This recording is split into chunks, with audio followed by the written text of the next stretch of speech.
All right, we back once again. We're going to do another indicator review here from the T levels guys. If you haven't seen my other video about T levels, it is this one right here where we're talking about basically like a sort of like a pivot point, but they're a little bit different, a little bit more accurate from what I've seen. Extremely useful. These guys, they're going to teach you how to use all these indicators in confluence with each other, essentially to help each other. But I'm just going to do individual reviews, and then I'll put together hopefully put together some, I'm not going to promise anything, put together some trades that I've done using them together, and maybe see some good trades, see some bad trades. So stick around. We're going to talk about this one real quick, the expected move. Now, I'm a huge fan of expected moves. These are I don't know how their calculation is. I've compared it to some other versions of expected ranges and moves within TradingView that are free, and the calculations are a little bit different. Obviously, their code is going to be locked, so I don't know what theirs is, but it's very accurate. I've seen these expected lows get hit and then bounce. So whatever they're using in their formula is pretty solid. It is not perfect, but it does give you a good idea of whether or not you're overbought or oversold. That's what I like about them.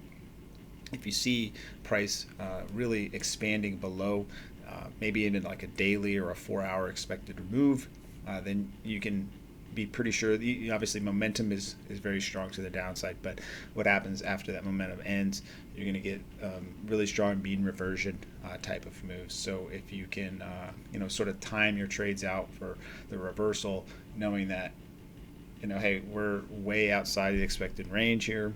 RSI, say if you're an RSI type user, oscillator type of user, you got RSI way oversold or overbought, and then you've got, say you're using, volume, you got volume drying up to the downside, that kind of thing. Whatever divergence you want to use, using the expected move is going to be really, really useful.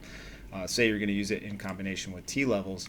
All right, so something I've been seeing is, we got an expected move here. I think I have it set on the daily.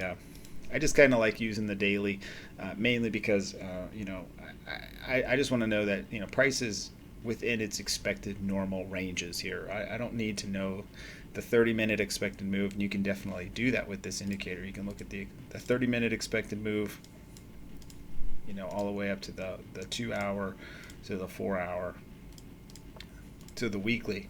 So you can use a combination of them as well. I just like to use the daily, and then I like to use these T levels as well, sort of to get an idea of exhaustion ranges and that kind of stuff. So say, for example, you're trading down here at these lower T level ranges here. These are going to be your exhaustion or overextended levels for the day, and then you're also at the expected low of the day. So that's my bread and butter, is playing this downside here and playing that reversal, and waiting for that bounce to come in, because that's a really low risk entry point for me. Same thing for the upside, a little less so for the upside, but because the reversals on the upside don't seem to come as easy as the reversals to the downside. But maybe this month might be a little different for that, I don't know. But anyways, that's the expected move.